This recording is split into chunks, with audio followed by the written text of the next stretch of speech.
खरदूषण का वध हो जाने पर खर के एक अकम्पन नामक सैनिक ने, जिसने किसी प्रकार से भागकर अपने प्राण बचा लिए थे, लंका में जाकर रावण को खर की सेना के नष्ट हो जाने की सूचना दी।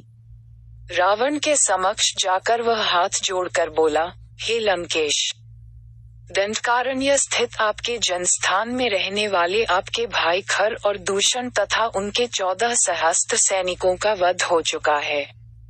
किसी प्रकार से अपने प्राण बचाकर मैं आपको सूचना देने के लिए आया हूँ। ये सुनकर रावण को भारी क्रोध आया। उन्होंने कहा, कौन है जिसने मेरे भाइयों का सेना सहित वध किया है? मैं अभी उसे नष्ट कर दूंगा। तुम मुझे पूरा वृतांत बताओ। अकम्पन ने कहा, हे लंकापति, अयोध्या के राजकुमार राम ने अपने पराक्रम से अकेले ही सभी राक्षस वीरों को मृत्यु के घाट उतार दिया।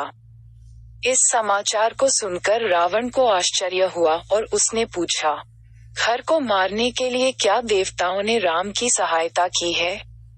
अकम्पन ने उत्तर दिया, नहीं प्रभो, देवताओं से राम को किसी प्रकार की सहायता नहीं मिली है। ऐसा उसने अकेले ही किया है।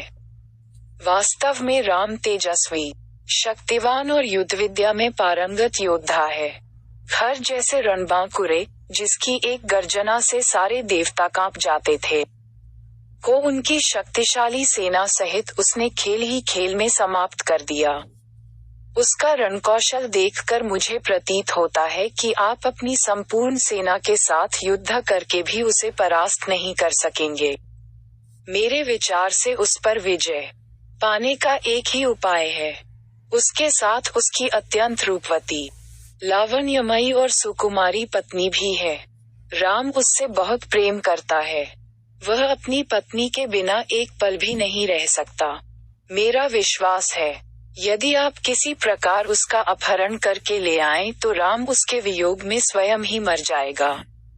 लंकेश रावण को अकम्पन का ये प्रस्ताव सर्वथा उचित प्रतीत हुआ।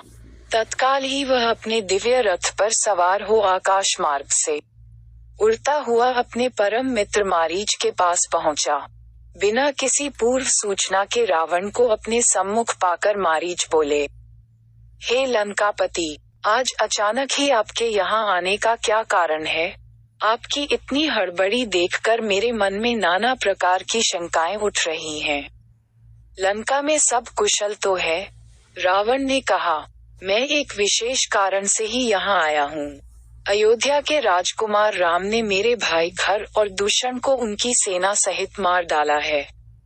अब मैं चाहता हूँ कि राम की पत्नी का अपहरण कर लूं और इसके लिए मुझे तुम्हारी सहायता की आवश्यकता है। सीता के वियोग में राम बिना युद्ध किए ही तड़प तड़प कर मर जाएगा और मेरा प्रतिशोध पूरा हो जाएगा। रावण के वचनों को सुनकर मारीच बोला, हे लंकापति, तुम्हारा यह विचार सर्वथा अनुचित है। जिस किसी ने भी तुम्हें सीता को हरने का सुझाव दिया है वह वास्तव में तुम्हारा मित्र नहीं शत्रु है। राम अत्यंत बलशाली और पराक्रमी है और तुम उससे किसी प्रकार भी जीत सकते। राम के होते हुए तुम उससे सीता को नहीं छीन सकते। उसके अद्भुत पराक्रम के सम्मुख तुम एक क्षण भी नहीं टिक सकोगे। तुम्हारा हित इसी में है कि तुम इस विचार को भूलकर चुपचाप लंका में जाकर बैठ जाओ। मारीच का उत्तर सुनकर निराश रावण लंका लौट आया। अगर आपको वीडियो अच्छा लगा तो सब्सक्राइब करें और शेयर करें एजुकेशन स्टोरी।